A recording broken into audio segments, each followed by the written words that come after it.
Hi hello welcome to Sandeep kitchen. இன்றைக்கி நம்ம என்ன பார்க்க போகிறோன்னா தம் பிரியாணி. நான் சொல்கிற சீக்ரெட்டில் செஞ்சு பாருங்கள். அப்புறம் வீட்டில் இருக்க எல்லோரும் இந்த ஸ்டைலில் தான் பிரியாணி வேணும்னு சொல்லுவாங்க. சரி வாங்க நம்ம எப்படி செய்யலான்னு பார்க்கலாமா.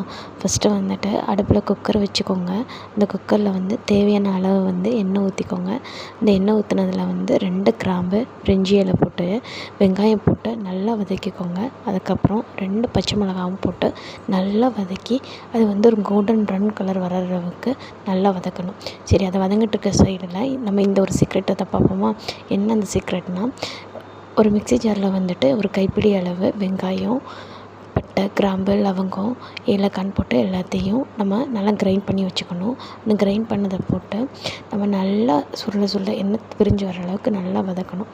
வதக்கினதுக்கப்புறம் ஒரு கைப்பிடி அளவுக்கு புதினா, ஒரு கைப்பிடி அளவுக்கு கொத்தமல்லி போட்டு நல்லா வதக்கி விடணும். அந்த புதினா, கொத்தமல்லி, அந்த வெங்காயம் எல்லாமே நல்லா மிக்ஸ் ஆகிற அளவுக்கு நல்லா வதக்கி விடணும். அதை நல்லா வதங்கி வர அளவுக்கு வைக்கணும். அதுக்கப்புறம் 2 டீஸ்பூன் அளவுக்கு இஞ்சி பூண்டு விழுது போடணும். போட்டு அதையும் வதக்கி விடணும்.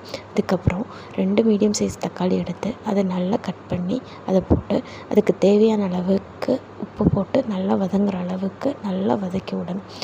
வதங்கினதுக்கப்புறம் 3 டீஸ்பூன் அளவுக்கு பிரியாணி மசாலா நம்ம போடணும். நல்லா போட்டதுக்கப்புறம் அந்த பிரியாணி மசாலாவோட அந்த வாசம் பச்சை வாசம் போகிற அளவுக்கு நல்லா வதக்கி விடணும். வதங்கினதுக்கப்புறம் 2 டீஸ்பூன் அளவுக்கு தயிர் ஆட் பண்ணணும். நம்ம தயிர் ஆட் பண்ணி அதை நல்லா வதக்கி விடணும். எந்த அளவுக்கு வதக்கணும்னா அதுலேருந்து எண்ணெய் பிரிஞ்சு வர அளவுக்கு நம்ம நல்லா வதக்கி விடணும். அதை சொல்ல அது நல்லா வதங்கினதுக்கப்புறம் பாருங்கள், இந்த ஸ்டேஜ் வந்ததுக்கப்புறம் நல்லா பிரிஞ்சு வச்சு இந்த ஸ்டேஜுக்கு வந்ததுக்கப்புறம் நம்ம வச்சுருக்க அந்த 1/4 கிலோ சிக்கனை இதில் ஆட் பண்ணுறோம். ஆட் பண்ணி நல்லா வதக்கி விடணும். எந்த அளவுக்கு வதக்கணும்னா இதில் அந்த சிக்கன் ஒரு ஆஃப் அளவுக்கு குக் ஆகிற அளவுக்கு நம்ம வதக்கி விடணும். வதக்கினதுக்கப்புறம் நான் காமிச்சு பார்த்தீங்க, இந்த டம்ளரில் நான் 1 டம்ளர் அளவுக்கு அரிசி எடுத்திருக்கேன். அப்போ 2 டம்ளர் அளவுக்கு தண்ணி ரேஷியோ இருக்கணும். எப்படின்னா 2 டம்ளர் அளவு தண்ணி ஊற்றணும். அதுதான் 1 டம்ளர் அரிசிக்கு 2 டம்ளர் தண்ணின்ற மாதிரி ஊற்றணும். ஊற்றினதுக்கப்புறம் அது நல்லா இந்த இதில் நல்லா கொஞ்சம் லைட்டாக ஹீட் ஆனதுக்கப்புறம் நம்ம ஊற வச்சிருந்த அரிசியை எடுத்து அதில் போடணும். போட்டதுக்கப்புறம் கொஞ்சம் நல்லா மிக்ஸ் பண்ணி விடணும்.